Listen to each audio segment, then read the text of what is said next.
Hello, my name is Jared Brown, and today I want to talk about what's going on in Nicaragua.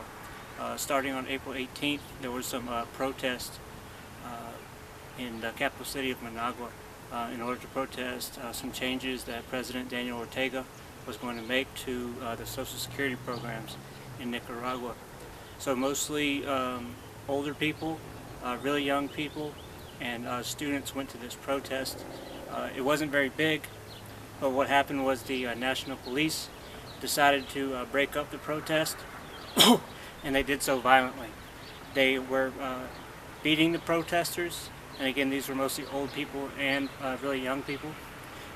They hit them with rifles. They were shooting at them, arrested people.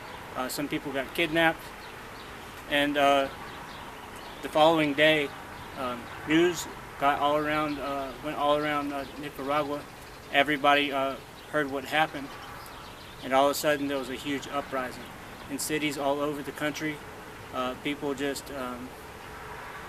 began to meet up and protest and voice their concern about what was going on. And then that following night, April 19th, there was violence in the capital city and in other cities around the country. And it just kept getting worse for the whole month. So far there's been somewhere around 70 people that have been killed. Many others have been arrested. Some have been kidnapped. Some, they don't know where they are, but they assume that the National Police had something to do with their disappearance. Also, there's been a lot of looting by the National Police and a group of youth called the Juventud Sandinista, or Juventud Danielista, which is a youth group that is aligned with the government, that the government is funding, the government is supporting, and the government is allowing to harass, injure, and kill nonviolent protesters. Something that we've seen a lot lately is that these large groups of protesters are showing their discontent for the government by knocking down these large metallic trees that are all throughout the capital, Managua, and in some other cities. And these trees were put up by Daniel Ortega's wife, kind of as a symbol of their government. And the people are knocking them down in order to show their discontent for how things are going there. And so when the people are doing these things, the National Police and the youth group are retaliating against them by physically injuring them, killing them. Just last night I was watching the video from Matagalpa, and you could see where the government was literally shooting people in the streets, and they were dying. And so I watched someone die on video. But so many people that I've talked to, that I met when I was in Nicaragua for 2 months earlier this year, have told me about the difficulties in their lives that have started because of what's going on there. And some of the big problems that they're having are they're in danger. They can't go where they need to go, like markets or stores or school, because the schools are shut down. They can't go to the markets because there's looters and there's National Police that are stopping people from going, and they're also trying to loot the stores. So it's not even safe to go and buy something. And even if you have money, you can't buy it because the stores are closed, or they've already been looted, or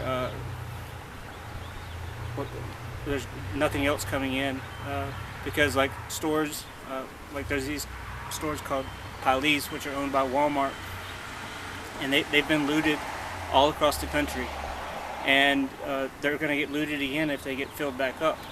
So until there's calm and security, they're not going to be filled back up by Walmart, because it wouldn't make sense for them to bring in more supplies just for it to be stolen by the Juventud Sandinista and the National Police. There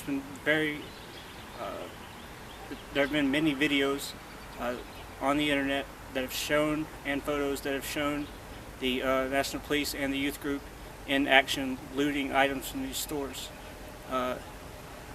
The protesters have not done that, and the big businesses like Walmart have recognized that, and they've thanked them for that.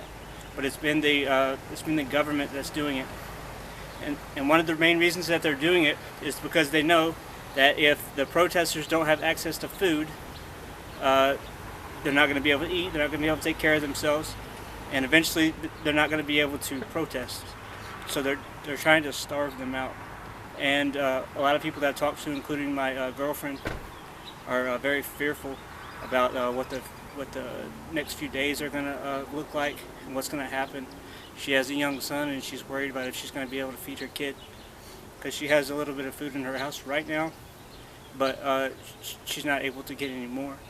There's a lot of long lines in the very few stores or places that do have food left, and a lot of people are buying everything that they can with their small incomes in order to stockpile a little bit, so that in case the situation gets worse, they'll have food for their kids.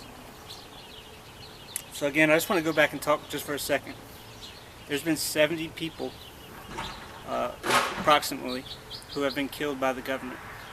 There have also been a few police officers that have been killed in the altercations. But it's the government that has the weapons. They have the AK-47s. They have the firearms, because citizens in Nicaragua do not have firearms. There are no guns in Nicaragua that are available to the public. So these people are expressing their opinions. They're speaking out about what they believe, and they are asking that their human rights be respected. And instead of having their human rights respected, their ability to speak freely and to express themselves, they're being attacked by the government for standing up for what they believe in, and their lives are in danger, and their futures are in danger, and it's a situation that's both sad and scary, especially since I know people there. And even if you don't know people, it's very important that you understand how serious this situation is, because this is a situation where people are asking for something very simple. You know, they're asking for the ability to be who they are, to speak their piece, to express themselves. They're asking for a government that is transparent, that is democratic, that is responsive to the people. And just for doing that, they're being brutalized, they're being kidnapped, they're being arrested, and in the cases of those 70 people, mostly young people, they're being murdered. So if you would, what I'd ask you to do is to research this situation on your own, learn about it, and then talk to others about it. Thank you for your time, and thank you for listening to me.